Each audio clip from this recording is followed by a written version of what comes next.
And then I will pause and ask. I love the two-way interaction.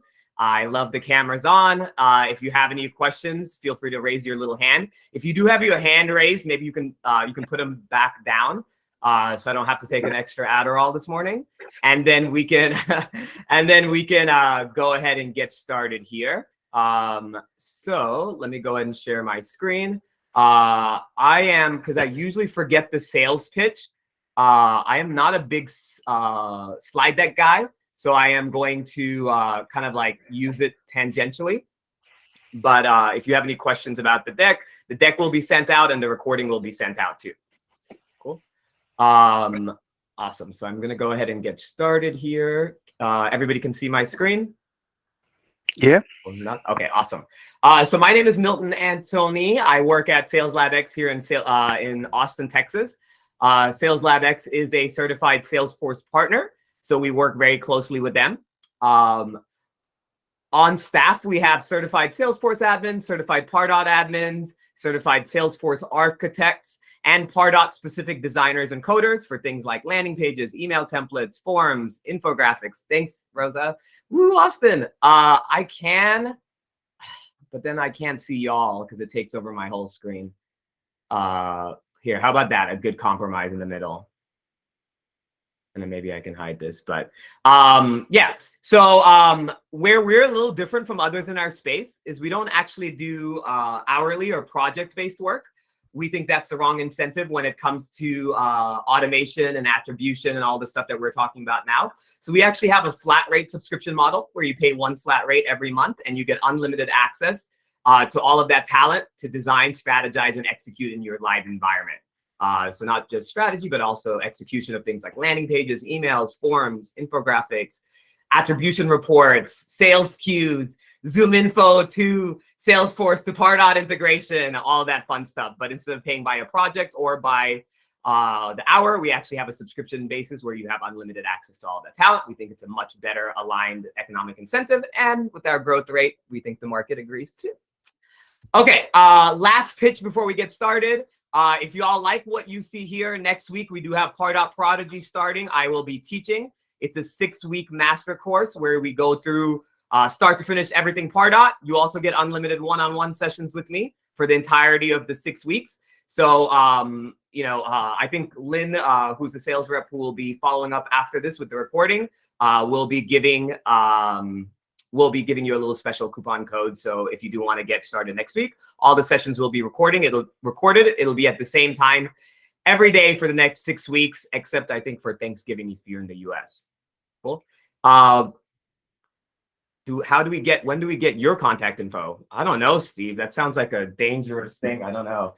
You will get information after this sent to you with the recording. You'll get Lynn's contact information. I am a horrible email replier. But I do jump on sessions all day long. So we'll be reaching out and you'll have our contact information. Cool. Sales pitch over. That's the end of the sales pitch. So Lynn, I got it out in the beginning. So today we're going to talk about a couple of my favorite things. It's going to be very high level. If y'all have any questions about what I'm saying, feel free to raise your hand and I'll get to you or ask me in the chat. I'm a big proponent of words of affirmation. That's my love language. So feel free to give me some compliments in the chat if I say something that's entertaining to you, okay? Okay, so today we're going to get into a couple of things that I think is super critical for Salesforce and Pardot. This is mostly for marketers, sales, and operations roles. So, because we're in this unique position where we're actively managing millions of Pardot prospects and Salesforce leads and contacts for accounts around the world, we have a unique data set of what's working, where friction is for growth in most organizations, etc. And what I'm doing today is I'm going to go through some of the things that we've found that is the biggest inhibitors for growth. Okay. So what we're going to talk about now is we're going to talk about defining KPIs. What are the KPIs you should be tracking, how you should be tracking them, and why the definitions are so important. Okay. One of the fundamental things that we see with Salesforce, Pardot, marketing, and sales is that, and I'll say that over 96% of our accounts are B2B with extended sales cycles, multiple decision makers. So we kind of have a narrow band of proficiency, but we help all sorts of people using Pardot and Salesforce. But in that unique audience, what we've noticed over and over again is that sales and marketing a lot of times is used to this legacy way of selling and discovery, where sales and marketing lives in a silo. Sales does its thing, marketing does its thing, and then the both two worlds only collide maybe in a QBR once a quarter, right? So one of the first things that we want to do is that we want to what we call have definition sessions, right? So everybody's using the same language. You would be surprised how much can be solved by just everybody having the same definition of an MQL, right? So we're going to go through what we think those definitions mean. We're going to talk about tracking attribution in the different stages of the sales cycle, first touch attributions, last touch attribution, all that fun stuff. And then the handoff between sales and marketing. And then if we have time, we'll talk about automation and experimenting at scale. The big tools I'm going to be using today is Salesforce reporting. I'm a big data nerd, so everything that I talk about is going to be coming from the place of data. What we've noticed is marketing in a lot of orgs is very data-driven, like extremely data-driven, maybe a little bit too data-driven a lot of times, right, in their quantitative analysis. And in sales, sometimes it becomes a black hole of data. It's a very gut-driven industry. It's a very, I've run sales ops and sales teams before, so I'm talking about myself here too. So we really believe that Salesforce reporting can really bridge that gap. We're going to talk about Salesforce campaigns, which is crucial to everything that we're talking about here, no matter your industry. I don't care if you're a nonprofit. Salesforce campaigns, Salesforce campaigns, Salesforce campaigns. If you take one thing away from this whole conversation today, it's setups. It doesn't matter how large or small or lean of an org you are. Make sure you have Salesforce campaigns set up. And make sure you have multi-touch attribution modeling turned on in Salesforce. Multi-touch attribution modeling turned on in Salesforce. Cool. We're going to talk about UTMs and lead source as far as top funnel. And then if we have time, we're going to get to automation through Engagement Studio.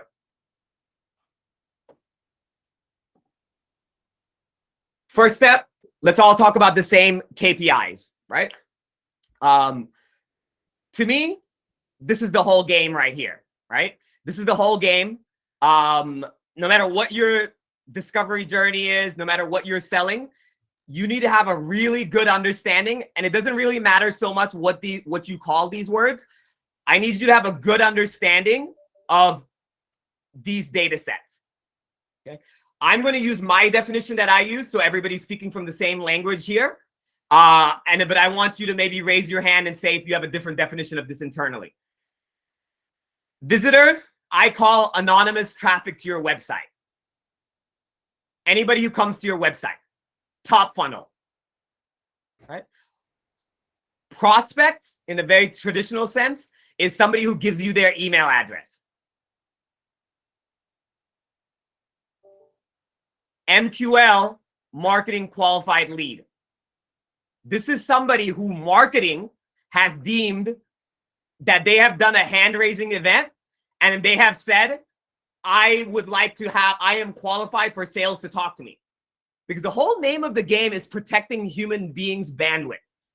And sales reps, you have a certain amount of bandwidth that the sales reps can do every day.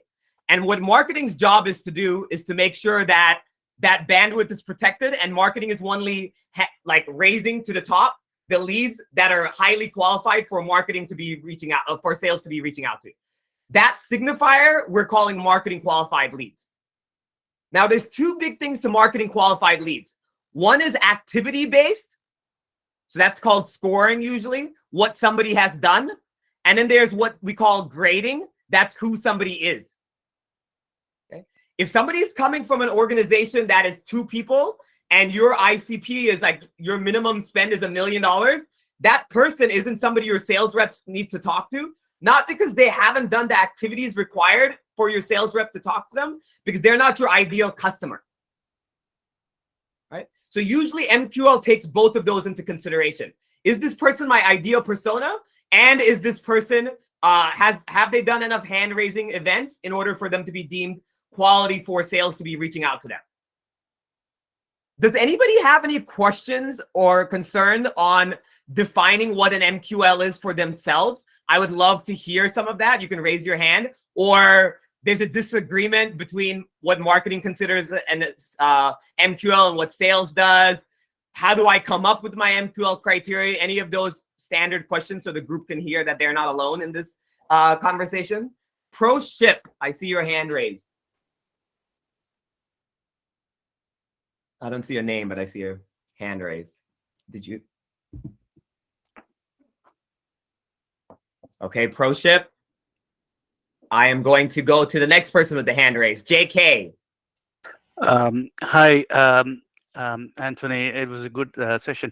So I just wanted to understand when we talk about the marketing qualified leads, through Pardot, we qualify a lead, let's say a prospect. Similarly, there are possibilities of the SQL, so Salesforce qualified lead. Will there be any kind of clash between these two? Okay, so so I'm going to put away what Pardot considers MQL and what Pardot considers SQL for a second, right? We're going to use what your org defines as an MQL and SQL. JK, what do you consider an MQL in your organization? Or do you want to talk about Pardot's definition? Yeah, in Pardot definition, if customer is showing an interest on our product. Okay. So there are certain parameters. We have certain parameters that we take from the customer where we qualify that particular prospect. So in a way, we identify that customer seems to show more interest on that based on the activities, the way that he goes into the website, looks into as many times to that product, and we qualify that customer as a qualified lead. And what about an SAL, sales accepted lead, or SQL, sales qualified lead, which is what you were calling? Well, so that's that is where we have the bridge between these two is pretty much not straightforward. So that's the reason why I asked you question. How are we going to? So let's say for sales qualified lead, the criteria are different from the Pardot request parameters that is being sent. So how are we going to patch these two? It's great question. Great question. Bridging is like kind of broken there. So how are we? So yeah. How is Pardot is considering this? Okay, cool. I'm going to get to that when we talk about the marketing sales handoff. I think I have a good understanding. And then I'm going to also, so just to frame for everybody else, right? Basically, hey, marketing is deciding this is marketing qualified. Sales has a criteria of when they want to start working on it. Is there a disconnect sometimes, or how do we have a unified language where both are agreeing on what something is? And the key, JK, is having a feedback loop with marketing and sales. So it's an iterative model. There's no answer to this, right? There's two opinions to this, and we need to make sure that we have a reporting structure in place where we can actually track and we can iterate on this. Because marketing lies, sales lies, numbers don't, right? So we need to make sure that we're all singing from the same hymn book, and we have a feedback loop, and I'm going to show you how we can set up that objective feedback loop. Cool? Okay. Because I bet you that's what everybody has that question too. I'm going to keep going. Nina, I see your hand raised. Leave your hands raised, and I'm going to answer, and Unified Cloud, I'm going to answer a couple of questions, and I'm going to come back to you, okay? Cool. Now, so we have MQLs. This is when, like JK was saying, marketing has decided that somebody is qualified enough for sales to start talking to them. Then we have the golden conversion metric, right? The big kahuna or whatever, I don't know that is, right? But MQL to opportunity. This is the big thing. This is the huge thing. This is where it goes from marketing's hunch to revenue in the pipe. This is where sales gets all hands on deck. This is where it becomes real, right? This is where we actually start hitting revenue attribution. So this is when usually what happens is when sales has deemed this enough for them to start actively working the deal. And I'll talk about that here in a second. What does it mean by actively working a deal? Okay. So that's an opportunity. This conversion is a huge deal. I would say one of the most important deals. Then when somebody gives you money, or they buy, or they donate, whatever that criteria is, whatever that revenue criteria is, that's usually considered a closed won opportunity. Now, these are the 5 levers that I want you to have a deep, thorough understanding of, and I want you to have visibility to. When somebody comes to you and tells you, I need revenue to go up, or I need MQLs to go up, or I need better leads, or I need blah, blah, blah, blah, blah, that's noise, right? So take that out of your head, and then I need you to deconstruct it and think, what part of this funnel are they asking for? And there's 2 things that I want you to have a thorough understanding of in every stage of this. One is conversion rate.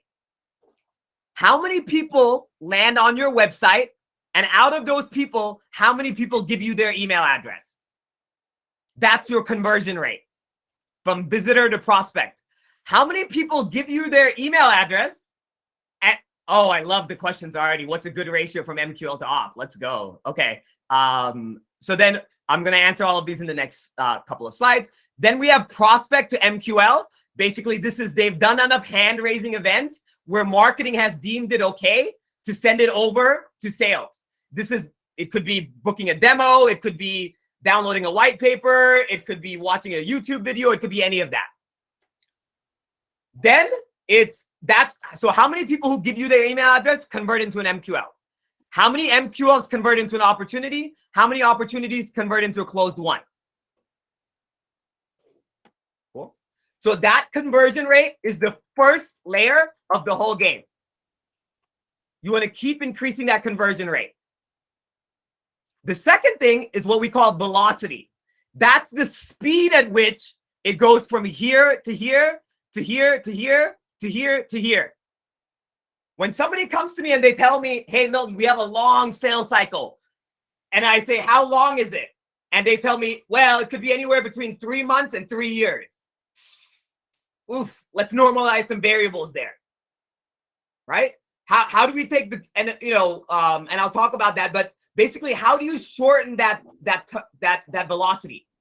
So everyone's job, no matter what role you're in, is always 2 things. It always comes down to 2 things: increasing your conversion rate and increasing your velocity. Now, somebody asked a really good question in the chat, which is, what is a good MQL to op ratio? I'm not going to answer that right now, but what I'm going to do is I'm going to show you an example of a bad opportunity to close one rate, right? And then I'm going to talk about why it's bad. Okay. So here you can see I'm using Salesforce data, and I'm using Analytics Studio, which is included in Pardot Plus or higher, right? But then here's the thing that you see this right here? This account has a 50% closed win rate. To me, usually when I have above a 30% closed win rate, that's a red flag in B2B, above a 30% closed win rate. And how I'm measuring closed win is, of the opportunities that have been closed, either closed lost or closed won, I take the total and I divide it by the closed won number. Why is it bad when I have I love when I do sales trainings with sales reps all the time. That's included in our subscriptions. What I do, and they tell me, Milton, I have a 70% closed won rate. Why that's bad is, what that means is that they're not putting deals into the pipeline early enough. They're not converting leads into opportunities early enough. Meaning that marketing doesn't have visibility to that deal till it's way down in the sales pipeline. I can run one report. If you haven't done it in your sales org right now, run the average close time. If you see a bunch of deals that are closing the same day they open, right, or a week within they open, what that rep is doing is they're sandbagging their pipeline. They don't want to put visibility to leadership till they know the deal is going to close, because they don't want to get pressured on that deal. So they're not actually putting it in their pipeline till it's too far down the pipe. But that means that marketing is losing revenue attribution for a huge percentage of the opportunities that could be coming in. So too high of an opportunity conversion rate or too low is still bad, or still gives you an opportunity conversion rate opportunity for growth. But in average, anything above or below a 30% on B2B is what I call a yellow flag. I'm going to stop there, and I'm going to ask for any questions. Unified cloud. Did you have a question? And Nina too. I did, but I think I got it. Okay, beautiful. We can come back to it and then. Nina, go ahead. My favorite. Yeah, I'm going to keep you busy today. We have multiple resources or multiple sources of visitors, if you will. Yep. And each one of those has a different type of definition for moving to prospect or moving to MQL. Can we do that with Pardot? Can we handle that? Is that a different calculation, or is that kind of something that we're going to have to go outside of Salesforce for reporting that?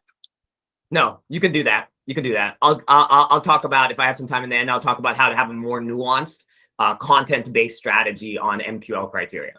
Okay, great. Okay. Thank you. Barbara, anything that I show you right now, I like to zoom out and zoom in. So Barbara's asking, am I going to go deep into Salesforce and Pardot system? I am. You know, but I want to give you high level, and then hopefully people will raise their hand and ask how to implement that, and then I'll dig into the Salesforce Pardot system.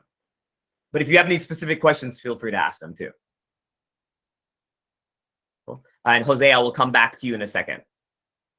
So as far as defining KPIs and planning for 2023, I want you to do a very simple exercise before you get started, right? If leadership has given you a revenue target, I love pulling up a little Google sheet right here and building out a quick visualization of what if the goals are attainable or not, right? So here you can see I need to get $157,000 in revenue. My ASP is $3,000, meaning my average opportunity value is $3,000, right? So in order to get my $157,000 in revenue, I need to get 52 closed won ops. If my closed win rate is 30%, that means I need to have 175 ops in order to get that $157,000. In order to get my 157 ops, if I have a 35% conversion rate from lead to opportunity, I need to have 500 leads. Easy, right? So if somebody asks you, I need to get $300,000 in revenue, double my revenue year over year, all you have to do is get me 1,000 leads. If they tell you we don't have budget for new top funnel, then you need to go to mid funnel and say, okay, let's say that we increase this to 600, but we can increase our lead to opportunity conversion rate from 50 to 50%. So I would, and I know this is very simple stuff for a lot of y'all, and it's very like you maybe have the data, but I love the exercise of just simplifying it and playing with these levers, because what this allows you to do is, where is the lever in this sales cycle where you're going to get the lowest hanging fruit and the biggest ROI, right? Why Pardot is restricted to 15 attributions for completion actions. So really like 800 form fills, since the majority are bots or bad leads. Okay, I got some good technical questions there I'll get back to. Cool. So I would love if y'all could do this exercise year over year, and then maybe look at the number that you did for 2022 so far. If leadership comes to you and say, hey, we want to increase your goal, your revenue attribution goal by 20%, but like, but you know, top funnel ad spend isn't going up by 20%, you know the levers you need to be pulling and need to be efficiency in.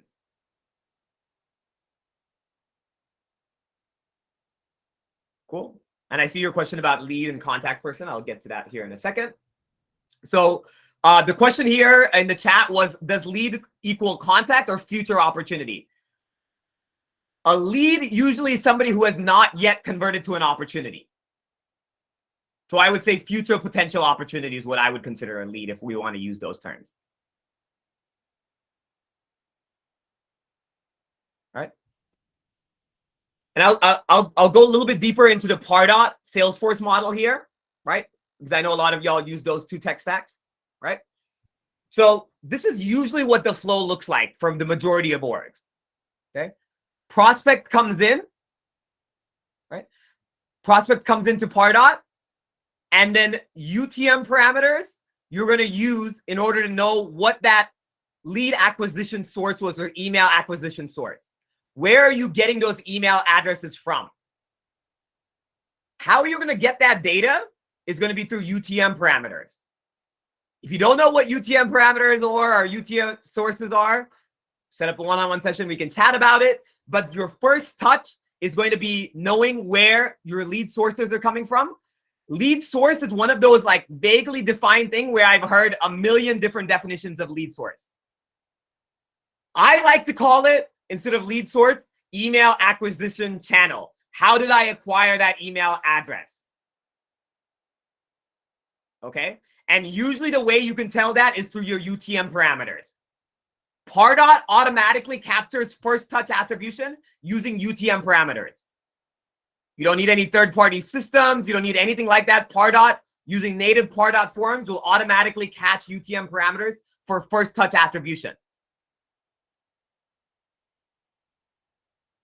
That, to me, that's going to give you lead source, what I call email acquisition source.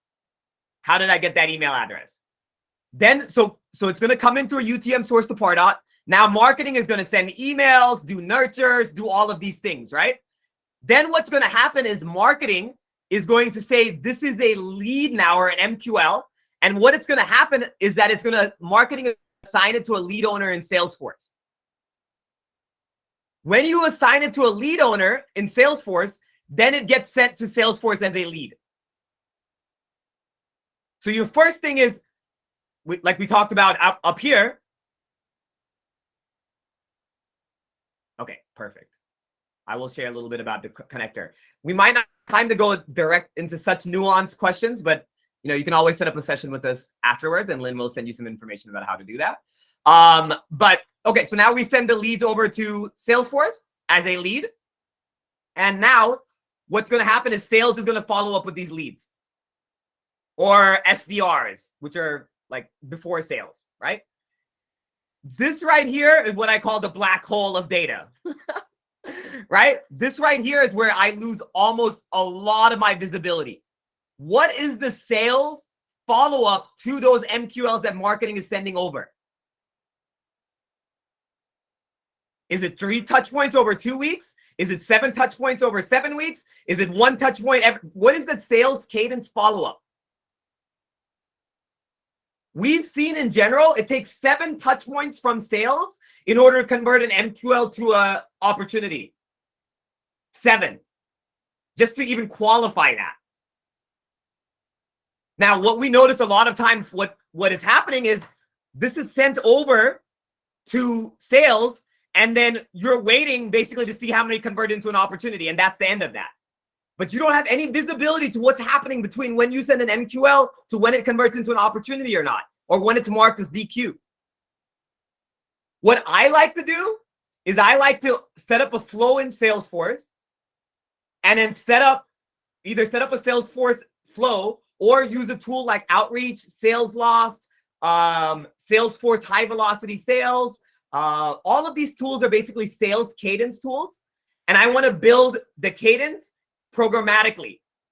So you can prescribe what a sales rep does based on what their source is, right? So I forgot who was asking. I think Nina, my friend, was asking, right?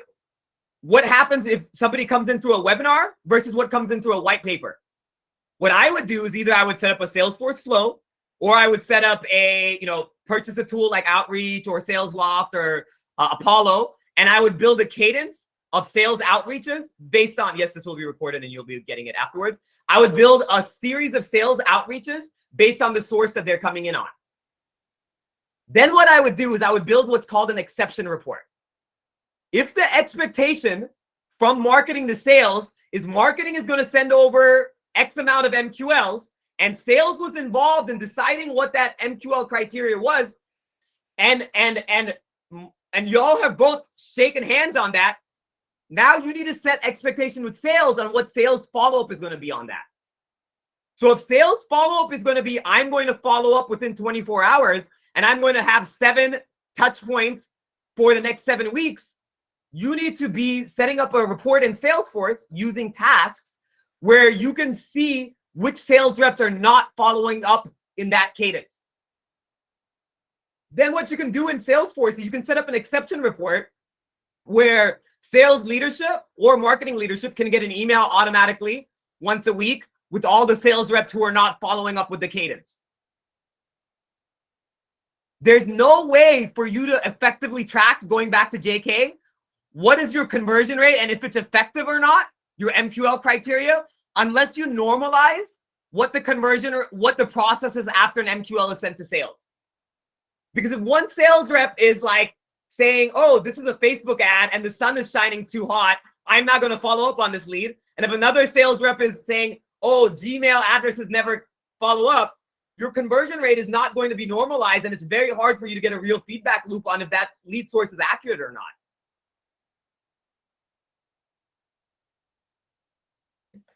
Once a lead is sent to Salesforce, sales is going to follow up on that lead.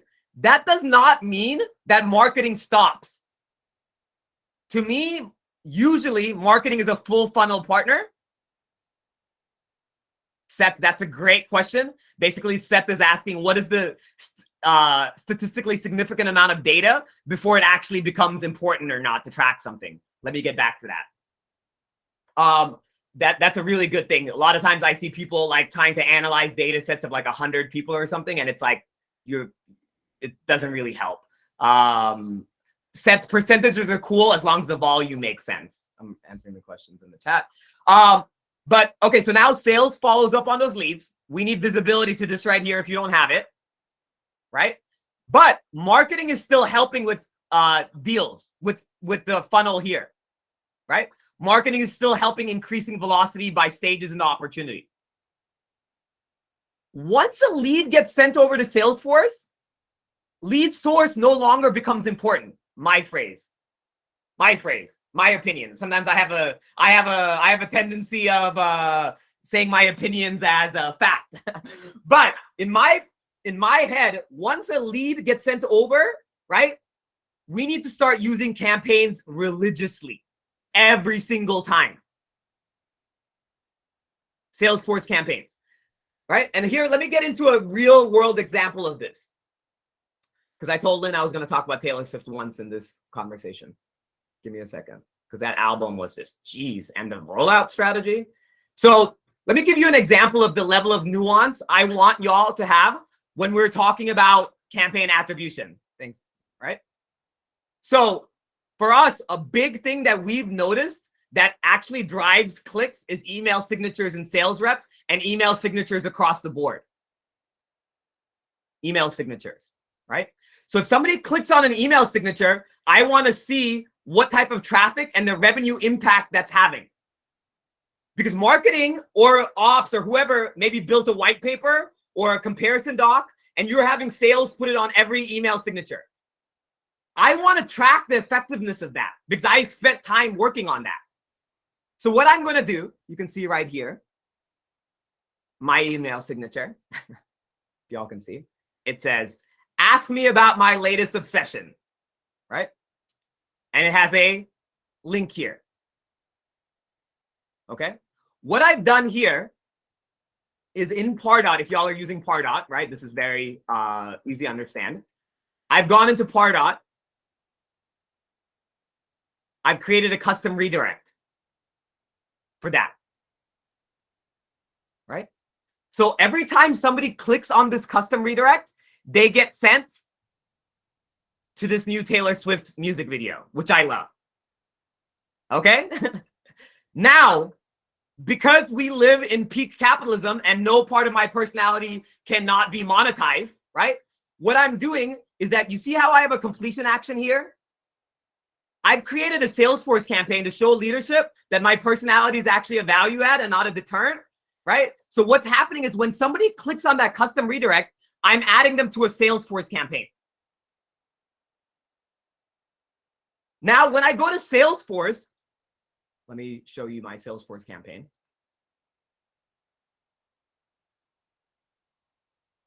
I built a Salesforce campaign, and anytime somebody clicks on that custom redirect, they're automatically added to that Salesforce campaign. And now, if any opportunities ever are influenced, either before the opportunities open or after the opportunities open, that campaign and that custom redirect click gets credit for it.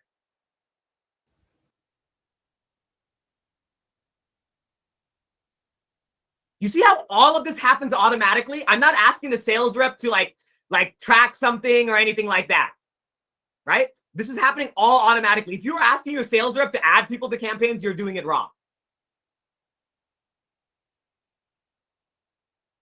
Cool. So now I get multi-touch attribution on this campaign, and I can tell how many do custom redirects track visitors to 100%. So I can tell how many people clicked on it, who clicked on it, how often they clicked on it, and if clicking on that influenced an opportunity. No matter where in the sales cycle that clicking on that or watching that Taylor Swift video influenced them. If I sent you an email and you're going to purchase a subscription from us, make sure you click on that first. Right? So that level of nuance, is this the only way to link Pardot data with Salesforce data? Absolutely not. Look at one more thing I'm doing here. Page actions. Right? So you see right now we have the pricing page. We have a wait list right now, as you can imagine, with everybody moving to automation. Right? So we have this wait list page, right? Our designers spent a lot of time on it. Marketing spent a lot of time on it. We built this wait list page, right? Anytime somebody visits this wait list page, we have what's considered a page action on our Pardot instance that it automatically adds them to a campaign that's called wait list. Just by them visiting the page. Right? So that's another way you can sync Pardot with Salesforce data. A question that I loved is what JK said, which is, what if an existing lead is converted to an op and is a winning stage, who gets credit? The really cool thing about Salesforce and that magic word I told you, which is multi-touch attribution modeling, right? Is that there are 4 different models that Salesforce has out of the box. Let me see if I can find you this, right? One of the models is what we call multi-touch attribution, right? That multi-touch attribution, what that does is, if I'm part of 4 campaigns, no matter where in the sales cycle I am, all 4 campaigns get credit for that. And see, when you have an extended sales cycle, the sales journey or the discovery journey is no longer linear. People are not, no matter how leadership wants to believe that somebody goes to a conference and buys the next day, that's not how that happens, right? People go to a conference, then they see a web paper, then they go to a webinar, then they see a LinkedIn review, then they maybe purchase. Nina is asking, do all 4 of those touch points get equal credit? Yes. All 4 of those get equal credit, or you can decide which one gets unequal credit if you want. That's called a custom data model. But out of the box, like one flip of a switch, even distribution model, all 4 get credit.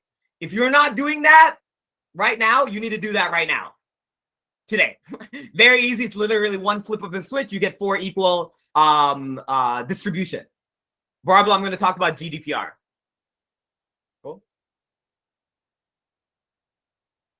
So everything after lead is going to be considered campaign attribution.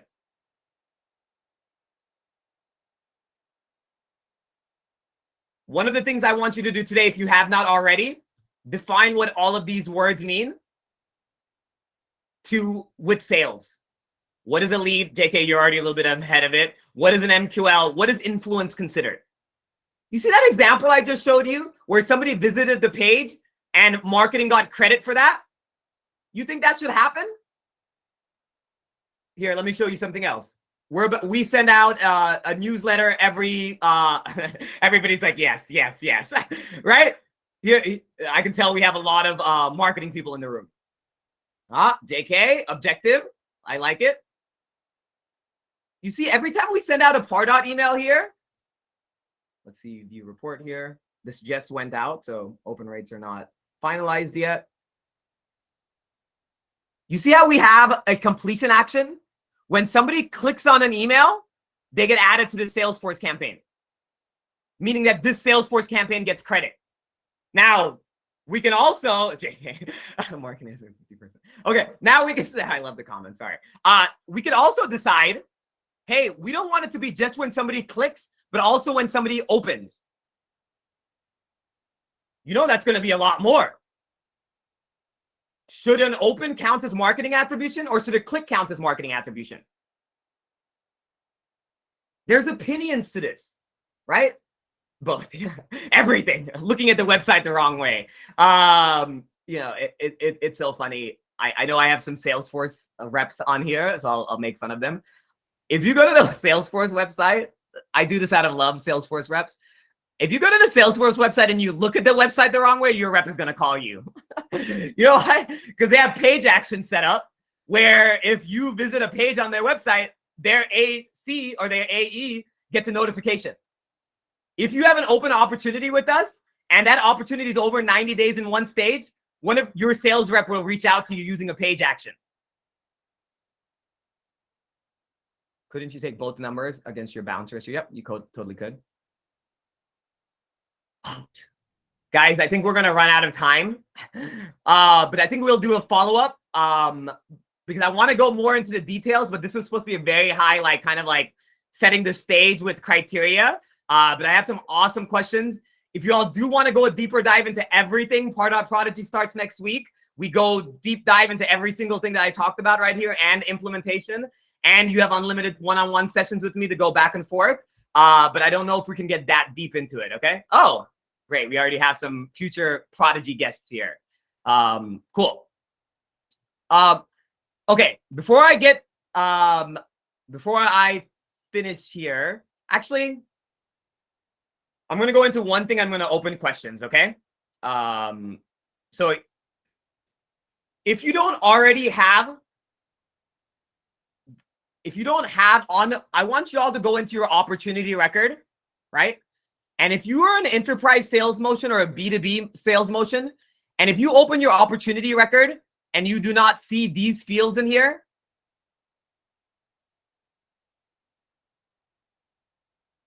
I want you to think about how sales pipeline management is doing, right? You see this on our Salesforce instance, every opportunity has to have these fields built in. Budget. Yes, we will be sharing it. We'll be sharing the recording. If you want to go deeper dive, Pardot Prodigy next week, please sign up. I'll be teaching. You'll have unlimited one-on-one sessions, right? If you do not have this qualitative data in your opportunity record, I would definitely think about adding that for 2023. This is a great feedback loop of what lead sources and what like MQL criteria are actually helping you push the sales cycle down. BANT analysis, exactly, right? You got BANT, and now because so many VC firms are like pressuring all these enterprise sales motions, they're here. Yes, free text fields required based on stage, Liam. Required based on stage. Salesforce level, JK. Right? Last thing I'm going to show before asking for questions, and if anybody wants to stay after, I have a couple of minutes. I love Lucidchart. It's a free flowchart maker, right? Please, you know, we talked about that marketing is a full funnel partner. Please map out, it doesn't need to be this complicated, your full end-to-end discovery journey. This is a free tool. You can use Visio. You can use whatever. You see right here, we have top funnel sources. We have what happens when you come in through those sources, right? And then we have mid funnel. What happens after, 21 days in an opportunity? And then we have bottom funnel. What happens at certain stages of the opportunity? What we do at SalesLabX is we help document this, and we also build these funnels out. I'll add a screenshot, JK. We'll remove some data, right? But would you share this shot? Yes, we can. People love this, right? So yeah, I can share this. I have hundreds of this, so it's less of a novelty to me, right? But yeah, so like the first thing we do, like I said, I literally have hundreds of these funnels built out. So I document this, and it makes it so much, and I actually tie each one to an asset, and I link it to the Salesforce report. Right? So if anybody ever tells me Milton conversion rates are low, I just go in here and I open this up for any of my clients that I actively manage their accounts for. Cool. And this is a great way to uncover technical debt. Because the dirty little secret is like a lot of people are working on all of this stuff, but they don't know that there's a random flow that's changing your MQL criteria every morning on a random cadence, right? So I'm going to stop right there.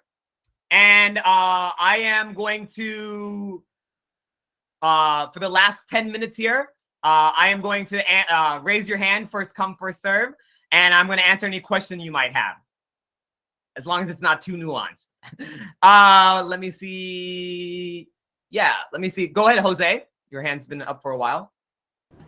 Yes, thank you, Milton, for the time.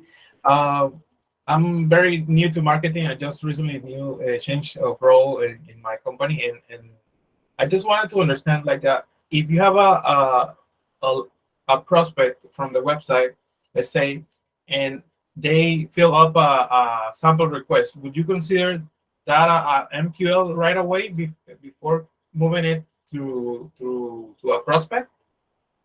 Let me ask you this question, Jose. When it's an MQL, does a human being follow up? I'm sorry? When it's an MQL, does it require a human being to follow up on it when it converts to an MQL? Well, we haven't defined that yet. Yeah. See, here's the thing. In the end of the day, it's based on human being bandwidth, right? So if MQL requires a human being to follow up, and you know that the amount of human being bandwidth you have is 20 new leads per day, right? And you have 4 reps, that means you can handle 80 MQLs per day. Okay. If you're getting 100 demo request forms, I don't care what you want to call it, you don't have the bandwidth to follow up on it. Right? So like the definitions are so arbitrary, right? And I really blame cheap capital coming from VC firms who to blame for a lot of this. But like because like what I would focus more on is like, what is the expected behavior after the MQL, and what is the conversion rate, and is it worth the bandwidth? Right? But people don't like my nuanced answers, so I'm going to give you an answer. I would think a human being should follow up on that in my because if that's such a hand raising, I would say either an SDR, BDR. If you don't have the headcount or the budget, I would hire someone, low level to kind of like follow up on that within the next 30 minutes. Definitely do an auto reply from a human being. Okay. Thanks. Cool. Yep. Let me open up my queue here. JK, go ahead. Well, Anthony, it was a nice session. So I just have a quick question on, let's say a lead is generated in Salesforce and that's been converted, and there's another existing prospect coming through Pardot, which is going to update the contact. So how is this going to be addressed for a sales process? Okay, perfect. So basically what you're saying is somebody fills out a form, right? They go into Salesforce as a lead. So there's an expression of interest. Yeah. Expression of interest. They go into Salesforce. Now that same person with the same email address, as that's what Pardot uses as a unique identifier. Yeah. That same email address goes in, they fill out a webinar thing. You're asking what happens? Yes. So there is already existing lead that has been converted. So usually Pardot is going to sync first with the contact object, right? So it's just going to do an update. So how is that can be addressed? So what is the best approach, do you think? So should it perform creating an opportunity, or how is that the salesperson would, get to know? So every touch that you want attribution for after a lead is converted is going to be campaign, right? So you can see right here the webinar that we just did, right? Anybody who fills out this form gets the webinar, gets added to this campaign. So now that contact is going to be added to a campaign, and that campaign is going to get credit.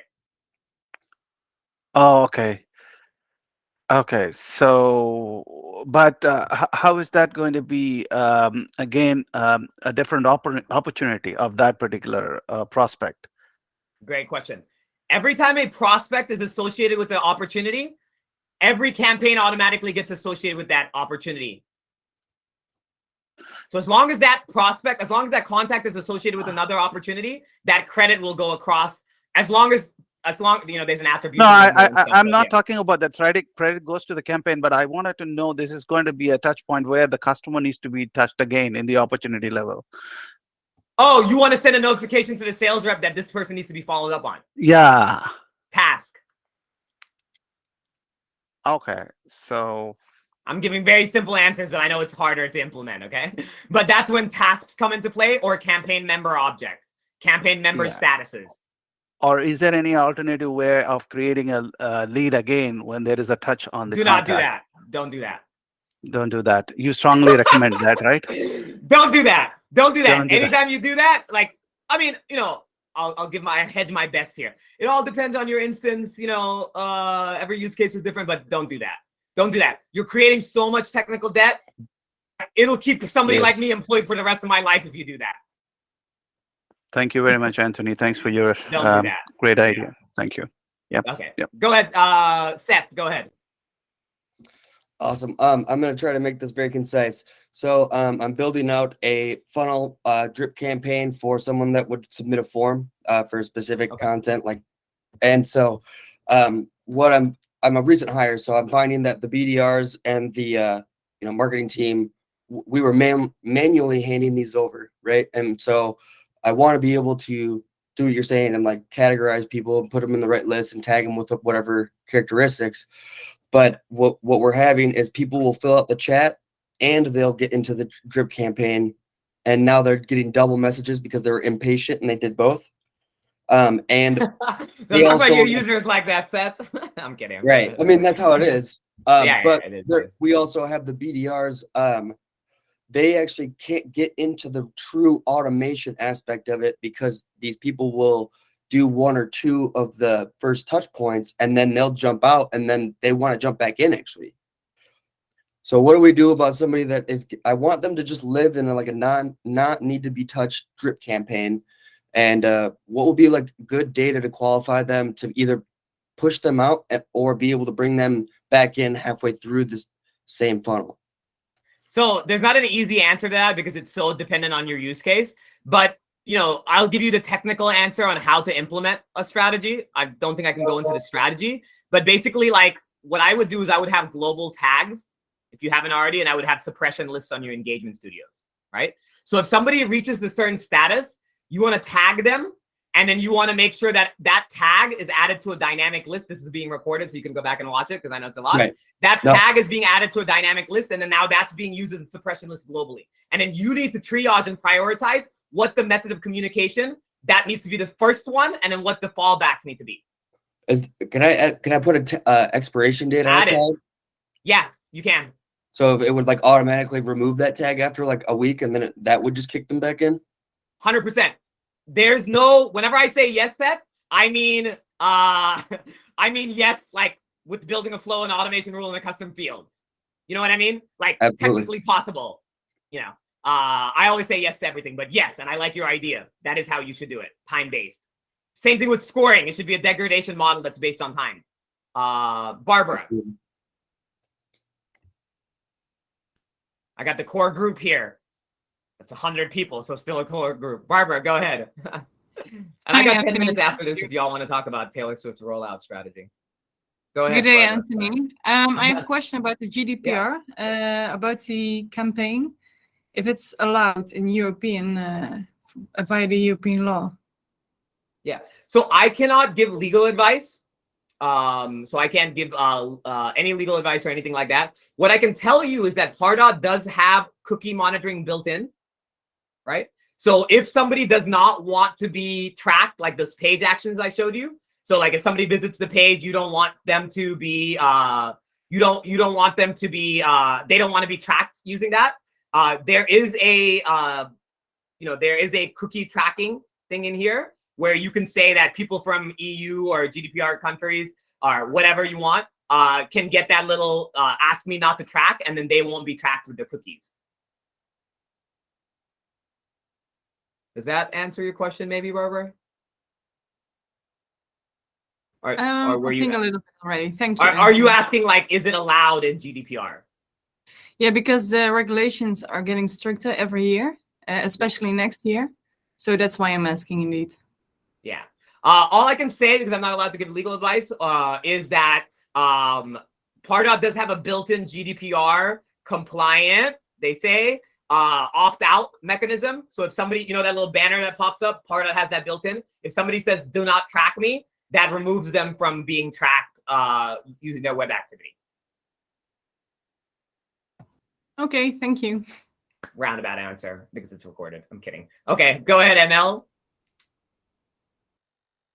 Hey, Milton, just want to say straight up a strong session, dude. Really, really love this. And thank you. I'm probably going to make you very busy over the next 6 weeks, but thank you so much. I really do. Are you on the Pardot Prodigy session? I'm on here. I'm anticipating, so I'm looking forward to learning more and closing the learning curve. But I want to say thank you. Yeah. Oh, that's it? That's it, brother. That's it. Oh man, I appreciate it. Thank you. I'm writing that down in the journal tonight. Thank you. Thank y'all. Nina? Yeah, is that opt-out based on the Pardot screens that you can add into your website, or is that in using the web? We just added it in, so I'm not quite sure of the terminology. The web hooks that you have to connect to your, like we have the tracking on the website, and then we've got another thing that we can hook up to our forms. So is the opt-out part of if you use the Pardot forms, but not if you use other forms for people to sign in and ask for information? Yeah, so basically you're a little nuance there, but basically you're right? If somebody fills out a Pardot native form, they get cookied with a Pardot form, and that's what tracks them, right? So this is only for the Pardot tracking cookie. So if somebody fills out a Pardot form, and then after they get immediately cookied, right? And then after that, if you don't want, that's the cookie that's being blocked if they say no. Okay, great. That's what I thought. Thanks. Yeah, of course. Ahmed? Hi, you were saying about using a task. So like if somebody comes back as an existing contact, they do a new action. Is there a way to assign that task to the assigned user in general? Because the way I'm looking at it in my org, I can only pick a specific person. So I'm not sure if I have to build a whole process around that, or if there's a way to generalize and say, assign a task to the assigned user of that existing contact. You're using Pardot, right? Yeah. Okay, that's exactly what you should do. Don't assign it to a user. Here, let me show you. That's actually built-in functionality. Okay. So here you go. So you see here when it says, like, let's imagine somebody clicks or fills out a form or whatever it is, right? Then you can say add new completion action. You can do create Salesforce task. Yeah. And then do assign to CRM owner, whoever the leader contact owner is. Oh, so CRM owner is the owner of that contact. Yeah. Oh, okay. Pardot used to be a third-party system, so they still use weird terms. Okay, perfect. Yeah, that threw me off because I wasn't sure if that was an admin in the back end or if it was the contact owner. So that's perfect. Thank you so much. Just laziness. I'm kidding, Salesforce reps that are listening. I need leads. Okay. Any other questions? I have a question, but it's not related to Pardot. It's through the Lightning email templates and Salesforce emails. So we started a campaign in August, and we usually have a very great open rate, but we're finding that the open rate is extremely low. And our Salesforce rep that helps us out is saying that if the recipient does not choose to download the photo in the email, then it's not marking it as read. Because they're saying that, like, in order to track an open email, something needs to tie back to Salesforce, and they do that in with the photo, like the header of our email. So that's accurate. Not the head. So basically, what happens is just for everybody too, right? And open rates right now, I'll tell you, for a while now, are negligible, right? Meaning that like they're directionally accurate, but I would not make actual decisions off of it.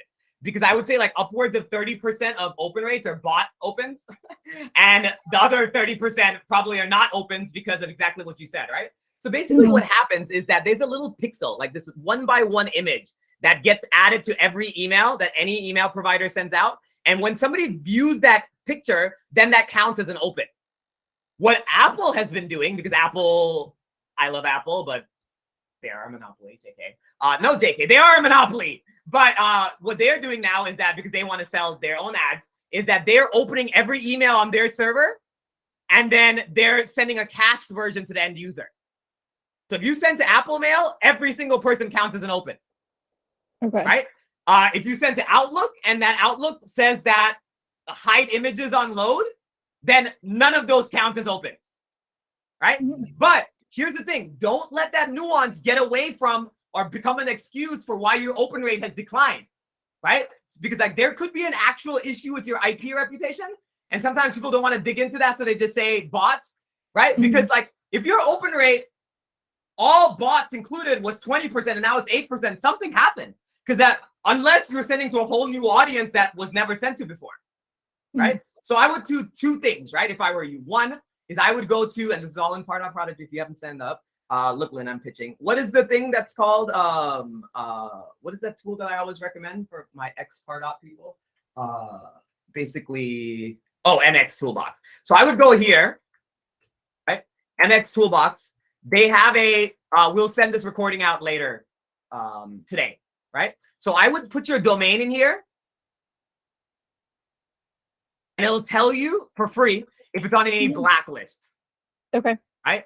So if you have sales sending a bunch of emails out or you yourself, then all email providers have Hive intelligence now. So if you end up in one email blacklist, you'll end up in all the email blacklists, meaning that you don't even get past quarantine. So obviously open rate is going to be down. Okay. Right? So you're not even getting placed in the inbox. Wow. Okay. And that's difficult for us because then we wanted to use the open rates from that campaign as a suppression list on Pardot emails. But if it's not accurate, then we can't do it. See, what I say is you can still play the game. Just make sure that the email following up is like, if somebody really opened or they didn't open, it still applies to them. Okay. Right? Like make it generic. The second thing I want you to do when you test out that the sending IP here, right? So if you're using Pardot on any mass mail servers, a lot of them have what's considered a shared IP. So there's like a 10 or 20 other companies that are all sending out emails using your same Pardot IP address. So if another one is like sending out spam, now your domain reputation or your IP reputation could get blacklisted. Got it. Okay. Now Pardot should be testing this on a regular basis, but trust but verify. So I would take the IP here and dump it in here too and validate that the IP isn't blocked either. Okay, thank you so much.